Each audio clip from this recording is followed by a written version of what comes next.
ನಾವು ಬರೀ ನುಗ್ಗಿ ಬೆಳೆ ಮಾಡಕತ್ತಿದ್ವಿ, ಅದ್ರಲ್ಲಿ ಮಿಶ್ರ ಬೆಳೆ ಮಾಡಂತ ಹೇಳಿದ್ರು ಅವ್ರು. ಆ ಕಾರಣಕ್ಕ ಈ ನವಣೆಯನ್ನ ಈ ಸಲ ಹಾಕಿವ್ರಿ. ಈ ತೆನೆನು ಚಲೋ ಬಂದೈತಿ, ಬೆಳೆನು ಚಲೋ ಐತಿ. ಇದರಿಂದ ಲಾಭ ಖಂಡಿತ ಐತಿ ಅಂತ ಅನ್ಕಂದಿವಿ ನಾವು. ಇದನ್ನ ಒಕ್ಕಿದ ಮೇಲೆ ಎಷ್ಟು ಇಳುವರಿ ಬರ್ತನ್ನೋದು ಆಮೇಲೆ ಹೇಳ್ತೀವಿ. ಯಾಕಂದ್ರೆ ಇದು ಫಸ್ಟ್ ಹಾಕಿದ್ರಿಂದ ನಾವು ಏನ್ ಹೇಳಕ್ ಆಗೋದಿಲ್ಲ. ತೆನಿ ಮಾತ್ರ ಚಲೋ ಐತ್ರಲ್ಲ. ಇದಾದ್ಮೇಲೆ ಮತ್ತೆ ನುಗ್ಗಿ ಇದರಲ್ಲೇ ಬೆಳೆ ಇದನ್ನ ಕೊಯ್ಕೊಂಡು ನುಗ್ಗಿಯನ್ನು ಬೆಳಿಬಹುದು. ನುಗ್ಗಿ ವರ್ಷದ ಬೆಳೆ ಆತ ಹಂಗಾಗಿ ಇದನ್ನ ನಡಕ್ ಖಾಲಿ ಬಿಟ್ರ ನಮ್ಗೆ ಲಾಸ್ ಐತಿ ಅಂತಂದು ಈ ಬೆಳೆಯನ್ನು ಆಯ್ಕೆ ಮಾಡ್ಕೊಂಡ್ರಿ. ನವಣೆ ಹಾಕ್ಯಂಡ್ರಿ. ಒಂದೊಂದ್ ಗೇಡ್ ತಿನಿ ಐತ್ರಿ ನವಣೆ ಚೆನ್ನಾಗೈತೆ. ಚೆನ್ನಾಗೈತ್ರಿ ನವಣಿ. ಇಳುವರಿ ಏನೋ ನಮ್ಮ ಅಂಜಾದ ಒಂದು 10 ಕ್ವಿಂಟಲ್ ಬರ್ಬೋದಂತ. ನುಗ್ಗಿ ಇದು F1 ಅಂತ ಅಂತಾರ್ರಿ, ಭಾಗ್ಯ ಅಂತ ಕೊಡ್ತಾರ. ಅವು ತಳಿನ ಇಲ್ರಿ, ಅವಕ್ ಹೆಸರನ ಇಲ್ಲ. ನಾವು ಕುಲ್ಲ ತಂದು ಊರ್ತಿವಿ, ಏನ ಚೆನ್ನಾಗಿ ಬರ್ತಾವು. ನಾವು ಎಕರೆಕ್ಕೆ 1 kg ಹೋಗ್ತಾವ್ರಿ ಅಷ್ಟೇ. ಎಕರೆಕ್ 1 kg ಹೋಗ್ಬೇಕ್ರಿ. ಇದನ್ನ ಈ ಬಂದೈತಲ್ಲ ಈ ತರ ಹಿಂಗ ಚೂಟ್ಬೇಕು. ಇದನ್ನ ಹಿಂಗ್ ಚೂಟಿದಾಗ ಇದು ಪಕ್ಕಲ್ ಬರ್ತವೆ. ಪಕ್ಕಲ್ ಬಂದಾಗ ನಮಗ್ ಏನಾಕತಿ, ಬ್ರಾಂಚಸ್ ಜಾಸ್ತಿ ಬರ್ತಾವ. ಬ್ರಾಂಚಸ್ ಜಾಸ್ತಿ ಬಂದಾಗಲ್ಲ ಕಾಯಿ ಜಾಸ್ತಿ ಹಿಡಿದೈತಿ. ಈಗಿನ ಚೂಟ್ಲಿಕ್ರ ಗಿಡ ಹೆಲ್ದಿ ಆಗಲ್ಲ, ನೆಟ್ ಸ್ಟೇಟ್ ಹೋಗತ್ತೆ, ತೆಳ್ಳಗ ಹೋಗುತ್ತೆ. ಆ ಕಾರಣಕ್ಕೆ ಇದನ್ನ ಈ ತರ ಚೂಟೋದು ಎಷ್ಟು ದಿನಕ್ಕೆ ಚೂಟಬೇಕಾಗತ್ತೆ? ನಾವು ನಮ್ಮ ಮನುಷ್ಯನ ಸ್ವಲ್ಪ ಭುಜ ಲೆವೆಲ್ ಬಂದು ಚೂಟಿ ಸಾಕ್ರದ ಸಾಕು. ಅಂದ್ರೆ ಅದು ತೆಳಗ್ ಚೂಟಿದ್ರ ಪಕ್ಕಲ್ ಜಾಸ್ತಿ ಬಂದು ಇಲ್ಲೇ ಇಳೆ ಬೀಳ್ತೈತಿ. ನಾಳೆ ಕಾಯಿ ಬಂದಾಗ ಸ್ವಲ್ಪ ಜಾಸ್ತಿ ಬ್ರಾಂಚ್ ಮ್ಯಾಕ್ ಹೋದಾಗಲ್ಲ ಕಾಯಿ ತೆಳಗ್ ಇಳಿತೈತಲ್ಲ, ಅವ್ ಕಾಯಿ ಹರ್ಕೋದಕ್ಕೆ ಅನುಕೂಲ ಆಗುತ್ತೆ. ನೆಲ ಮುಟ್ಟಂಗಿಲ್ಲ ಅವಾಗ. ಅಗ್ರಿಬ್ಯಾಂಡ್ ಯೂಟ್ಯೂಬ್ ಚಾನಲ್ಗೆ ಸ್ವಾಗತ. ರೈತರು ಒಂದು ಯಾವ್ದಾದ್ರು ವಾರ್ಷಿಕ ಬೆಳೆ ಬೆಳಿಬೇಕಂದ್ರ ಅದಕ್ಕೆ ವರ್ಷದವರೆಗೆ ನಾವು ಯಾಕೆ ಕಾಯ್ಬೇಕು, ಅದ್ರಲ್ಲಿ ಒಂದು ಒಳ್ಳೆ ಬೆಳೆ ನಾವು ತೆಗಿಬಹುದು ಅಂತ ಒಂದು ವಿಚಾರ ಇದ್ದೇ ಇರುತ್ತೆ. ಅಂತದ್ದು ನಮ್ಮ ಕೊಪ್ಪಳ ತಾಲೂಕಿನ ಬೆಟಗೇರಿ ಗ್ರಾಮದ ನಮ್ಮ ಸ್ನೇಹಿತರು ಅವರು ಸಿರಿಧಾನ್ಯ ನವಣೆ ಬೆಳೆದಾರ. ಅದು ರೇಟ್ ಹೆಂಗೈತಿ, ಒಂದು 6000 ಐತಿ ಅಂತಾರ. ರೇಟ್ ಹೆಂಗೈತಿ ಅಂತ ತಿಳ್ಕೊಂತ ಅವ್ರ ಜೊತೆ ಮಾತಾಡ್ಕೊಂತ. ನಮಸ್ಕಾರ ಸರ್. ನಮಸ್ಕಾರ ಸರ್. ನವಣೆ ಹಾಕಿರಲ್ಲ, ನವಣೆ ಯಾವ್ದು ತಳಿ ಏನು ಅಂತ? ಇದು ನವಣಿ ತಳಿ ನಮಗ್ ಗೊತ್ತಿಲ್ಲ ಸರ. ಆ ಗುಂಪ್ನ್ಯಾರು ನವಣಿ ಕೊಟ್ಟಿದ್ರು, ಧರ್ಮಸ್ಥಳ ಗುಂಪ್ನ್ಯಾರು. ಈ ವೆರೈಟಿ ಹಾಕ್ರಿ ಚಲೋ ಬರ್ತಂತಂದು ಕೊಟ್ಟಾರ. ಅದ ನಾವು ಬರೀ ನುಗ್ಗಿ ಬೆಳೆ ಮಾಡಕತ್ತಿದ್ವಿ, ಅದ್ರಲ್ಲಿ ಮಿಶ್ರ ಬೆಳೆ ಮಾಡಂತ ಹೇಳಿದ್ರು ಅವ್ರು. ಆ ಕಾರಣಕ್ಕ ಈ ನವಣಿಯನ್ನ ಈ ಸಲ ಹಾಕಿವ್ರಿ. ಈ ತೆನೆನು ಚಲೋ ಬಂದೈತಿ, ಬೆಳೆನು ಚಲೋ ಐತಿ. ಇದರಿಂದ ಲಾಭ ಖಂಡಿತ ಐತಿ ಅಂತ ಅನ್ಕಂದಿವಿ ನಾವು. ಇದನ್ನ ಒಕ್ಕಿದ ಮೇಲೆ ಎಷ್ಟು ಇಳುವರಿ ಬರ್ತನ್ನೋದು ಆಮೇಲೆ ಹೇಳ್ತೀವಿ. ಯಾಕಂದ್ರೆ ಇದು ಫಸ್ಟ್ ಹಾಕಿದ್ರಿಂದ ನಾವು ಏನ್ ಹೇಳಕ್ ಆಗೋದಿಲ್ಲ. ತೆನಿ ಮಾತ್ರ ಚಲೋ ಐತ್ರಲ್ಲ. ಇದಾದ್ಮೇಲೆ ಮತ್ತೆ ನುಗ್ಗಿ ಇದರಲ್ಲೇ ಬೆಳೆ ಇದನ್ನ ಕೊಯ್ಕೊಂಡು ನುಗ್ಗಿಯನ್ನು ಬೆಳಿಬಹುದು. ನುಗ್ಗಿ ವರ್ಷದ ಬೆಳೆ ಆತ ಹಂಗಾಗಿ ಇದನ್ನ ನಡಕ್ ಖಾಲಿ ಬಿಟ್ರ ನಮ್ಗೆ ಲಾಸ್ ಐತಿ ಅಂತಂದು ಈ ಬೆಳೆಯನ್ನು ಆಯ್ಕೆ ಮಾಡ್ಕೊಂಡ್ರಿ. ನವಣೆ ಹಾಕ್ಯಂಡ್ರಿ. ಒಂದೊಂದ್ ಗೇಡ್ ತಿನಿ ಐತ್ರಿ ನವಣೆ ಚೆನ್ನಾಗೈತೆ. ಚೆನ್ನಾಗೈತ್ರಿ ನವಣಿ. ಇಳುವರಿ ಏನೋ ನಮ್ಮ ಅಂಜಾದ ಒಂದು 10 ಕ್ವಿಂಟಲ್ ಬರ್ಬೋದಂತ ಅನ್ಕಂದಿವ್ರಿ. 10 ಕ್ವಿಂಟಲ್ ಎಕರೆಕ ಎಷ್ಟು ಕೆಜಿ ಬಿತ್ತನೆ ಮಾಡಿದ್ರಿ? ಇದು 1 ಪ್ಯಾಕೆಟ್ ರೀ. ಅದು 2 kg 3 kg ಪ್ಯಾಕೆಟ್ ಅದ. ಅಷ್ಟ ಬಿತ್ತೀವಿ ಈಗ. ಅಂದ್ರ ಒಂದು 4 ಸಾಲ್ ನಡಕ್ ಸಾಲ್ ಮಾಡಿವಿ. 1 ಸಾಲು ನುಗ್ಗಿ ಸಾಲ್ ಮಾಡಿವಿ. 4 ಸಾಲು ನವಣೆ. 1 ಸಾಲು 5ನೇ ಸಾಲಿಗೆ ನುಗ್ಗಿ ಮಾಡಿವಿ. ಈ ನುಗ್ಗಿ ನಾಳೆ ಈ ನವಣಿಲಿಂದ ಮತ್ತೆ ಲಾಭ. ಈ ನುಗ್ಗಿ ವರ್ಷಗಟ್ಲೆ ಪೀಕ್ ರೊಕ್ಕ ಇರಲ್ಲ. ಆ ಕಾರಣಕ್ಕೆ ಈ ನವಣಿ ಹಾಕ್ಯಂದಿವಿ. 3 ತಿಂಗಳು ಬಂದ್ಬಿಡ. 3 ತಿಂಗಳಿಗೆ ಬರ್ತಾ. ಇದು ಸ್ವಲ್ಪ ಏನೋ ಖರ್ಚು ಆಗದಂತ ಮಾಡ್ಕೊಂದಿವಿ. ಒಟ್ಟು ಖರ್ಚು ಅಂದ್ರೆ ಇದು ಕ್ವಿಂಟಲ್ಗೆ 5000 5ರಿಂದ 6000 ಐತಿ ಅಂತ ಹೇಳ್ಯಾರ. ಒಂದು 10 ಕ್ವಿಂಟಲ್ ಆದ್ರೆ ಒಂದು 5000 ಬಂದ್ರಿಗೂ ನಮಗೆ 40,000 ಬರ್ಲಿ. ಖರ್ಚು ಕಮ್ಮಿ ಐತಿ. 1 ಚೀಲ DAP ಹಾಕಿವಿ, 1 ಚೀಲ ಯೂರಿಯಾನ್ ಹಾಕಿವಿ. ಅದನ್ನ ಬಿಟ್ರೆ ಇದಕ್ಕೆ ಏನ್ ಎಣ್ಣಿಲ್ಲ, ಔಷಧ ಇಲ್ಲ, ಯಾವ್ದೇ ತರ ಏನ್ ಇಲ್ಲ. ಒಟ್ಟು ಇದೇನ ಇದು ಒಂದಿಷ್ಟು ಅನುಕೂಲ ಅಂತ ಮಾಡಿವ್ರಿ. ಸಲ ಸಕ್ಸಸ್ ಆದ್ರೆ ಮುಂದಕ್ಕೆ ಇದನ್ನ ಕಂಟಿನ್ಯೂ ಮಾಡ್ತೀವಿ. ಆಮೇಲೆ ಎಲ್ಲಾರು ನಾಳೆ ಹಿಂಗಾರಿನ ಹಾಕ್ಬೋದ್ರಿ. ಇದು ನವಣಿನ ಹಿಂಗಾರಿನ ಹಾಕ್ಬೋದು. ಖರ್ಚು ಕಮ್ಮಿ ಐತಿ, ಲಾಭ ಆಗತ್ತೆ ಅಂತ ಅನ್ಕೊಂಡಿ ನಾವು. ಈಗ ಈ ನುಗ್ಗಿ ಬೆಳೆ ಐತಲ್ರಿ, ಇದು ಯಾವ ತಳಿ ರೀ? ನುಗ್ಗಿ ಇದು F1 ಅಂತ ಅಂತಾರ್ರಿ, ಭಾಗ್ಯ ಅಂತ ಕೊಡ್ತಾರ. ಅವು ತಳಿನ ಇಲ್ರಿ, ಅವಕ್ ಹೆಸರನ ಇಲ್ಲ. ನಾವು ಕುಲ್ಲ ತಂದು ಊರ್ತಿವಿ, ಏನ ಚೆನ್ನಾಗಿ ಬರ್ತಾವು.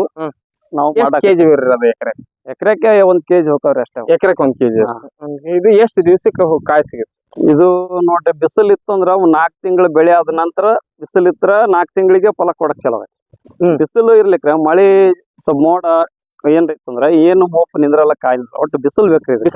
ಬಿಸಿಲು ಇದ್ರ ನಮ್ಗೆ ಅಂಜಾದ್ ಸ್ವಲ್ಪ ಹೆಚ್ಚು ಕಡಿಮೆ ಮಾರ್ಚ್ ಏಪ್ರಿಲಾಗ ನಮ್ಗ್ ಕಾಯಿ ಕಾಣ್ತೇವೆ. ಏಪ್ರಿಲ್ ಕಾಯಿ ಕಾಣ್ತದೆ, ಮಾರ್ಚ್ ಅಥವಾ ಏಪ್ರಿಲ್. ಹೌದೌದು. ಇದು ಬೇಗ ಬರ್ಬೇಕಂದ್ರ ನಾವು ಯಾವ ತರ ಏನ ತಯಾರು ಮಾಡಿರ್ತೀರಿ?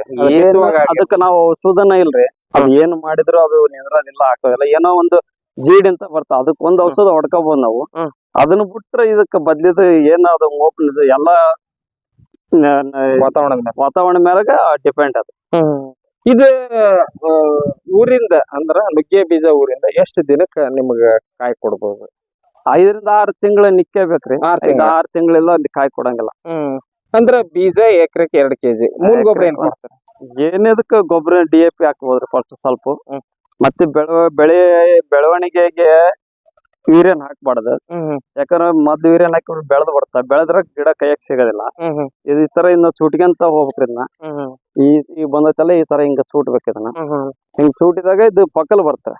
ಪಕ್ಕಲ್ ಬಂದಾಗ ನಮಗ್ ಏನ್ ಆಕತಿ, ಬ್ರಾಂಚಸ್ ಜಾಸ್ತಿ ಬರ್ತವೆ. ಬ್ರಾಂಚಸ್ ಜಾಸ್ತಿ ಬಂದಾಗಲ್ಲ ಕಾಯಿ ಜಾಸ್ತಿ ಹಿಡಿದೈತಿ. ಈಗಿನ ಚೂಟ್ಲಿಕ್ರ ಗಿಡ ಹೆಲ್ದಿ ಆಗಲ್ಲ, ನೆಟ್ ಸ್ಟೇಟ್ ಹೋಗತ್ತೆ, ತೆಳ್ಳಗ್ ಹೋಗುತ್ತೆ. ಆ ಕಾರಣಕ್ಕೆ ಇದನ್ನ ಈ ತರ ಚೂಟ್ಕೊಂತ ಚೂಟೋದು ಎಷ್ಟು ದಿನಕ್ಕೆ ಚೂಟ್ಬೇಕಾಗುತ್ತೆ? ನಾವು ನಮ್ಮ ಮನುಷ್ಯನ ಸ್ವಲ್ಪ ಭುಜ ಲೆವೆಲ್ ಬಂದು ಚೂಟಿ ಸಾಕ್ರದ. ಅಂದ್ರೆ ಅದು ತೆಳಗ್ ಚೂಟಿದ್ರ ಪಕ್ಕಲ್ ಜಾಸ್ತಿ ಬಂದು ಇಲ್ಲೇ ಇಳೆ ಬೀಳ್ತೈತಿ. ನಾಳೆ ಕಾಯಿ ಬಂದಾಗ ಸ್ವಲ್ಪ ಜಾಸ್ತಿ ಬ್ರಾಂಚ್ ಮ್ಯಾಕ್ ಹೋದಾಗಲ್ಲ ಕಾಯಿ ತೆಳಗ್ ಇಳಿತೈತಲ್ಲ, ಅವ್ ಕಾಯಿ ಹರ್ಕೋದಕ್ಕೆ ಅನುಕೂಲ ಆಗುತ್ತೆ. ನೆಲ ಮುಟ್ಟಂಗಿಲ್ಲ ಅವಾಗ. ಮತ್ತೆ ನಾವ್ ಏನೇನ್ ಟೆಕ್ನಾಲಜಿ ಬಳಸ್ಬೋದು? ಕುಡಿ ಚೋಟದಾಗಿರ್ಬೋದು, ಕುಡಿ ಚೂಟದಾಗಿಂದಾಗ ಇದಕ್ಕೆ ಔಷಧ ಒಂದು ಏನು ಜೇಡಿಗೆ ಒಂದು ಮೊನೊಕಟಪಾಸ್ ಹೊಡೆದ್ರೆ ಮತ್ತೇನು ಹಸಿಪಟ್ಟು ಹೊಡಿಬೋದು. ಅದನ್ನ ಬಿಟ್ರೆ ಏನು ಹೊಡ್ಯಕ್ ಚಾನ್ಸ್ ಇಲ್ರಿ ನುಗ್ಗಿ. ಬದ್ಲಿ ಔಷಧ ಮುಟ್ಸಿದ್ರಿ ಇದೆಲ್ಲ ತಪ್ಪಲ ಉದುರ್ತೈತಿ. ಸ್ವಲ್ಪ ಕೊಟ್ಟಿಗೆ ಗೊಬ್ಬರ ಹಾಕ್ಬೋದು, ಅದರಿಂದ ಚೆನ್ನಾಗಿ ಬರ್ತಾವ. ಒಟ್ಟ ಹೀಟಾದ ಪದಾರ್ಥನ ಕೊಡ್ಬೇಕು ಇದಕ್ಕೆ ಔಷಧ. ಇದನ್ನ ಅಂದ್ರ ಕೋಳಿ ಗೊಬ್ಬರ, ಈಗ ಕೊಟ್ಟಿಗೆ ಗೊಬ್ಬರ, ಈ ತರ ಏನ್ರ ನಾವು ಕುರಿ ಗೊಬ್ಬರ ಏನ್ರ ತರ ಕೊಟ್ರ ಸ್ವಲ್ಪ ಕಾಯಿ ಬೇಗನೆ ಬರ್ತದೆ. ಅಂದ್ರೆ ಈ ವಾತಾವರಣಕ್ಕೆ ಅದು ಸ್ವಲ್ಪ ಹೊಂದ್ಕೊಂತೈತಿ. ಬರೀ ಸರ್ಕಾರಿ ಗೊಬ್ಬರ ಹಾಕೋದ್ರಿಂದ ಇಳುವರಿ ಬರಲ್ಲ. ಇವನ್ನೆಲ್ಲ ಮಾಡ್ತಾ ಇರ್ಬೇಕು. ಆಮೇಲೆ ಜಿಂಕ್ ಬೋರಾನ್ ಎಲ್ಲ ಕೊಡ್ಬೇಕು. ಮತ್ತೆ ಜಿಂಕ್ ಬೋರಾನ್ ಕೊಡೋ ಉದ್ದೇಶ ಏನಾಗ್ಬೋದು? ಏನಾಗತ್ತೆ ಅಂದ್ರೆ ಸರ, ಕಾಯಿ ಉದ್ದ ಬರ್ತಾ, ಕಾಯಿ ಸೆಟ್ಟಿಂಗ್ ಆಕೈತಿ, ಹೂ ಡ್ರಾಪ್ ಆಗಲ್ಲ. ಯಾವ್ದೋ ಒಂದು ಕೊರತಿದ್ರು ಗಿಡಕ್ಕ ಅದಕ್ಕೆ ಏನ್ ಬೇಕೋ ಅದು ನಮಗೆ ಹೇಳಕ್ ಆಗಲ್ಲ. ಅದಕ್ಕೆ ನಾವ ಕೊಟ್ರೆ ಅದು ಏನ್ ಬೇಕಂತ ತಗೊಂತೈತಿ ಅದು. ಆ ಕಾರಣಕ್ಕೆ ನಾವು ಕೊಡೋದು. ಈಗ ಮಾರ್ಕೆಟ್ ಯಾವ ತರ ಮಾಡ್ತೀವಿ? ಮಾರ್ಕೆಟ್ ರೀ, ಇದು ಸ್ವಲ್ಪ ಹೆಚ್ಚು ಕಡೆ ಶಿವಮೊಗ್ಗ ಐತ್ರಿ, ಬೆಳಗಾವ್ ಐತಿ, ಬೆಂಗಳೂರು ಐತಿ. ಆದ್ರ ನಾವು ಈಗ ಅವ್ರ ಅವಲಂಬರಿ, ಅವ್ರು ಎಲ್ಲಿ ಚೆನ್ನಾಗಿ ರೇಟ್ ಇರ್ತೈತಿ ಅಲ್ಲಿ ಫೋನ್ ಹಚ್ಚಿ ಕೇಳಿ ಅಲ್ಲಿಗೆ ಒಯ್ಯೋದು, ಮಾರದ್ರಿ. ಅವತ್ತೇನ್ ರೇಟ್ ನಾವು ಹೋಗಿ ಹೋಗ್ತಿವ್ರಿ. ನಾವ್ ಒಬ್ರನ್ನ ಗುರುತಿಸಿದ್ರ ಅವ್ರ ಬಂದ್ ಇಲ್ಲಿ ಒಯ್ತಾರ, ಕಂಟಿನ್ಯೂ ಅವ್ರಿಗೆ ಕೊಟ್ರ. ಆ ಕಾರಣಕ್ಕ ನಾವು ಇದು ಮಾರ್ಕೆಟಿಂಗ್ ಎಲ್ಲಾರು ಮಾಡ್ತದ್ರಿ ಅಷ್ಟೇ. ಈಗ ಮಾರ್ಕೆಟ್ ಅಂತಂದ್ರಲ್ರಿ, ಈಗ ನಾವು ಆನ್ಲೈನ್ ಮಾರ್ಕೆಟ್ ಅಂತಂದ್ರ ಬರೇ ಕಳ್ಸೋದಷ್ಟ ಮಾಡ್ತಾರ? ಆನ್ಲೈನ್ ಮಾರ್ಕೆಟ್ ಅನ್ನಕೇನ್ರಿ, ಅವ್ರ ಫೋನ್ ಮೂಲಕ ಈ ವಾಟ್ಸಪ್ ಮಾಡ್ತೀವಿ ಕಾಯಿನ. ಅವ್ರು ರೇಟ್ ಹೇಳ್ತಾರ, ನಮ್ ರೇಟ್ಗೆ ಅವ್ರು ಹೊಂದಿದ್ರು ಅವರ ಬಂದು ಇಲ್ಲಿಗೆ ತುಂಬಿಸ ಗಾಡಿ ಕಳಿಸ್ತಾರ. ಆ ಗಾಡಿಯಲ್ಲಿ ಇಲ್ಲೇ ತೂಕ ಆಗತ್ತೆ, ಅವ್ರು ಒಯ್ತಾರ. ಈಗ ನಾವಿಲ್ಲಪ್ಪ ನಾವು ಹೋಗಿ ಸ್ವತಃ ಮಾಡ್ತೀವ್ರ, ನಾವು ಗಾಡಿ ತಗೊಂಡು ನಾವು ಪ್ಯಾಕಿಂಗ್ ಮಾಡ್ಕೊಂಡು ಹೋಗಿ ಅಲ್ಲಿ ಮಾರ್ಕೆಟ್ ಮಾರಿ ಅವತ್ತೇನ್ ರೇಟ್ ಆಗತ್ತೆ ಅದು ಮಾಡ್ತೀವಿ. ನೋಡಿ ಸ್ನೇಹಿತರೆ, ಮಸ್ತ್ ನಮ್ಮನ್ನ ಬಹಳಷ್ಟು ಜನ ಕೇಳ್ತಾ ಇದ್ರಿ, ನೀವು ಮಾರ್ಕೆಟ್ ಹೆಂಗ್ ಮಾಡ್ತಾರ ಅಂತಾನೆ ಕೇಳ್ತಿದ್ರಿ. ನಮ್ ರೈತರೇ ಅಂತಾರ, ನಾವು ಬೆಳೆದ ಬೆಳೆಯನ್ನು ಆ ಅಂಗಡಿಯ ಮಾಲೀಕರಿಗೆ ನಾವು ಮಾಡ್ತೀವಿ ವಾಟ್ಸಪ್ ಮುಖಾಂತರ ನಮಗೂ ಈ ತರ ಕಾಯಿ ಇದಾವು, ಆ ಕಾಯಿಗೆ ಏನ್ ರೇಟ್ ಆಗುತ್ತ ಅಂತ ಹೇಳಿ ಅವರು ಮೊದಲೇ ಒಂದು ಇದು ನಿಗದಿ ಮಾಡ್ಕೊಂಡು ಅಲ್ಲಿಗೆ ಕಳಿಸೋ ವ್ಯವಸ್ಥೆ ಮಾಡ್ತೀವಿ ಅಂತಾರ. ಹಂಗೆ ಇನ್ನಿಷ್ಟು ಮಾಹಿತಿನ ಅವ್ರದ್ದು ಯಾವತ್ತ ತಗೊಂಡು ಸರ್, ಈಗ ಬರುವಂತ ರೋಗ ಕಾಯಿ ಬಂದಿಂದ ಆಗಿರ್ಬೋದು, ಕೆಳಗಿಂದ ಆಗಿರ್ಬೋದು, ಇದಕ್ಕ ರೋಗ ಅನ್ನೋದು ಬಿಸಿಲಿದ್ರೆ ಯಾವ ರೋಗನು ಬರಲ್ರಿ. ಮಳೆ ಇದ್ರೆ ಅಂಟು ರೋಗ ಬರ್ತದೆ ಕಾಯಿಗೆ. ಅದನ್ನ ಬಿಟ್ರೆ ಮತ್ತೇನು ಇದಕ್ಕೆ ರೋಗ ಅನ್ನೋದಿಲ್ಲ. ಜೇಡಿ ಒಂದು ಇದನ್ನ ಬಿಟ್ರೆ ಇದಕ್ಕೆ ರೋಗ ಅನ್ನೋದೇ ಇಲ್ಲ ನುಗ್ಗಿಗೆ.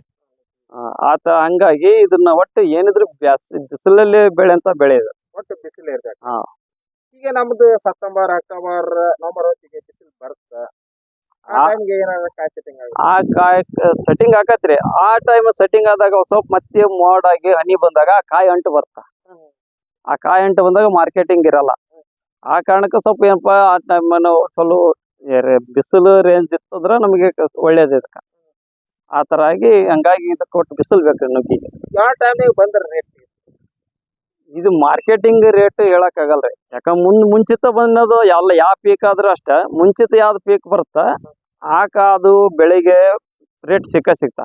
ಎಲ್ಲಾ ಕಡೆ ಮಾಲ್ ಬಂದಾಗ ಅನಿವಾರ್ಯ ಯಾರೇನ್ ಮಾಡಕಲ್ಲ ಅವ್ರ ಮಾರ್ಕೆಟ್ ಏನಿರುತ್ತೆ ಅದನ್ನೇ ನಾವು ಕೊಡ್ಬೇಕಾಗತ್ತೆ.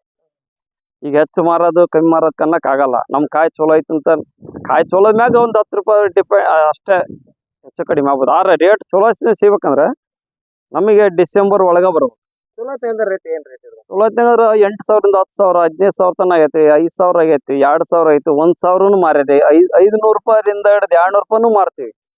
ಇದು ಒಟ್ಟು ಇದು ಇದಕ್ಕ ಬೆಲೆ ಅನ್ನೋದು ಇಲ್ರಿ. ಇದಕ್ಕ ನಾವು ಕಟ್ಟಂತ ಬೆಲೆ ಇಲ್ಲ, ಅವ್ರು ಕಟ್ಟತ್ತೆ. ಮಾರ್ಕೆಟಿಂಗ್ ಇಲ್ಲಿ ಮಾಲ್ ಇರಲ್ಲ, ಆ ಟೈಮ್ನ ರೇಸ್ ಆಗತಿ, ಮಾಲ್ ಬಂದಾಗ ಡೌನ್ ಆಗತ್ತೆ. ಒಂದ್ ಎಕರೆ ಎಷ್ಟು ಕ್ವಿಂಟಲ್ ವರೆಗೆ ಹರಿಬೋದು?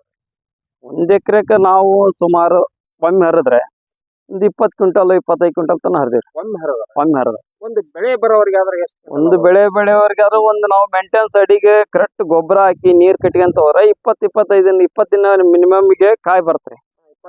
20 ದಿನಾರ ಬೇಕು. 20 ದಿನ ಬಿಸಿಲು ರೇಜ್ ಇದ್ದಾಗಲ್ಲ 15 ದಿನಕ್ಕೂ ಬರ್ತಾ. ಬಿಸಿಲು ಡೌನ್ ಆದಾಗ ಕಾಯಿ ಇರ್ತಾ ಬಲಿಯಂಗಿಲ್ಲ, ಅದು ಅಲ್ಲೇ ನಿಂದಿರ್ತೈತಿ. ಆ ಕಾರಣಕ್ಕ ನಮ್ಗೆ ಹೆಂಗ್ ಬಿಸಿಲು ಮ್ಯಾಗ ಅವಲಂಬ ಇದು ಆತರ. ಹಂಗಾಗಿ ಒಟ್ಟು ಚಲೋತ್ನಾಗ ನಾವು ತೆಗಿಬೇಕು ಮಾಡ್ಬೇಕಂತ ನಾವು ಪ್ರಯತ್ನ ಮಾಡಿದ್ರು ಅದು ತನ್ನ ಎಷ್ಟು ಗಿಡ ಹೆಲ್ದಿ ಇರ್ತ ಆ ಗಿಡದ ಮ್ಯಾಗ ಡಿಪೆಂಡ್ ಇದ್ದೇ ಇರ್ತ. ಬಿಡ್ತೈತಿ ಕಾಯಿ ಒಟ್ಟು 10 ಕ್ವಿಂಟಲ್ 15ರಿಂದ 20 ಕ್ವಿಂಟಲ್ ತನ ಬಂದೇ ಬರ್ತ. 15 ಕ್ವಿಂಟಲ್ 20 ತನ ಬರ್ತ. ನಾವು ಕಮ್ಮಿ ಅಂದ್ರೆ ನಾವು ಮಳ್ಯಾಗ 5-6 ಕ್ವಿಂಟಲ್ ಹರಿದು ಮಾರಿದ್ರು ದೊಡ್ಡ ರೊಕ್ಕನು ತಗೊಂಡಿವಿ. ಈ ಕಾಯಿ ಹಿಡ್ದಿಲ್ಲ ಪಲ್ಯೊಂದ್ ಅಲ್ಲೊಂದ್ ಕಾಯಿ ತಂದಾಗನು 15-10 ಸಾವಿರ ತನ ಮಾರಿ ನಾವು. ಅವಾಗ ನಮ್ಗೆ 1 ಕ್ವಿಂಟಲ್ಗೆ 10,000 ತನ ಮಾರಿವಿ. ಆ ಟೈಮ್ನಾಗ ಒಂದ್ 5-6 ಕ್ವಿಂಟಲ್ ಬಂದಾಗ ನಮ್ದು 1 ಎಕರೆದು ಪೀಕ್ ಬಂದಂತಾಗ ಒಳ್ಳೆ ಹೆಚ್ಚಿನ ಈಗೇನ್ ಮೆಕ್ಕೆಜೋಳ ಎಲ್ಲ ಹೊಲ್ಸಿದ್ರ 45ರಿಂದ 50 ಕ್ವಿಂಟಲ್ ಮೆಕ್ಕೆಜೋಳ ಬಂದ್ರ ಅದ್ರ ರೇಟ್ 60-70 ಸಾವಿರ ರೂಪಾಯಿ ಆಗ್ಬೋದು. ಆದ್ರೆ 3 ತಿಂಗಳಿಗೆ ಕಟ್ ಆಗ್ಬೋದು. ಇದು ಹಂಗಲ್ರಿ, ಇದು ಸತತ ಬರ್ತಾ ಇರ್ತೈತಿ, 4 ತಿಂಗಳು ಹರಿತಾ ಇರ್ಬೋದು ಇದು. ಹಂಗಾಗಿ ಚಲೋ ಬೆಳೆ ಅನ್ಕೊಂಡ್ ನಾವು ಹಾಕೊಂಡಿವ್ರಿ.